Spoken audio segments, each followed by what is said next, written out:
Okay, now this review sheet deals with rounding, but in this situation, it's rounding to different places depending on uh, what was asked. So, for example, in question 1, we want to round to the nearest whole number.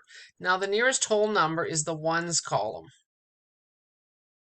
because whole numbers are numbers like 0, 1, 2, 3, 4, 5, 6, etc.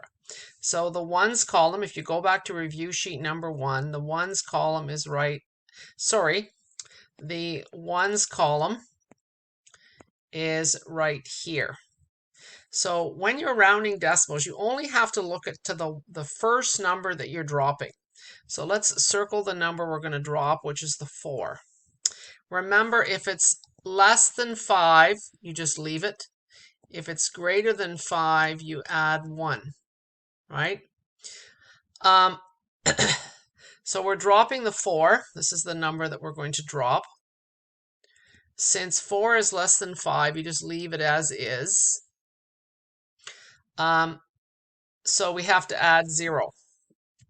So the whole number is just 0.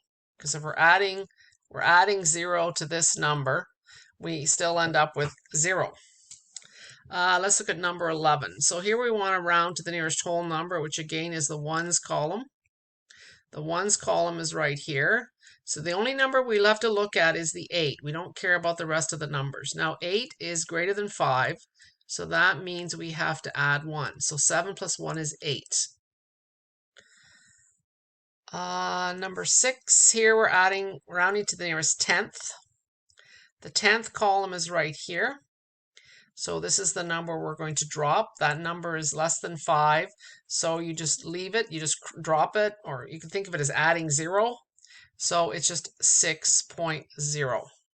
Now remember, in this case, you have to put the decimal 0, because if you don't and you just write 6, it looks like it's rounded to the nearest whole number. Okay, so here it's the thousandths column. Here's the 1/10th, 100th, 1000ths. So this is the number we're going to drop. Since that number is less than 5, you leave it or add 0, whichever way you want to think about it. So it's 5.218. So it's like you're adding 0 to the 8, or you're just dropping the 2. Okay, let's look at number 3. Here we're rounding to the nearest ones. There's the ones column. So the only thing we have to look at is the 6. 6 is greater than 5, so you have to add 1. 6 plus 1 is 7. Okay, so let's try this one. Thousandths. So here it's the same. So this is 1/10th, 100th, 1000ths. So that's the number we're going to drop.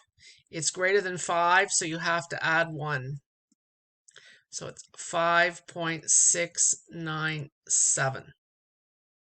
Okay, so I'd like you to try 4, 14, 5, 15, 6, 16,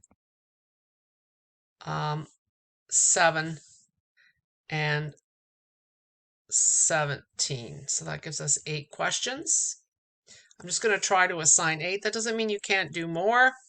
If you're getting them, when you check your answers, if you're getting them wrong, you should go on. I might also during the homework, during the lesson, I may suggest that you try some more. We may also need them. There will be a little quiz at the end of the review section, so you can also use the last couple questions as a review.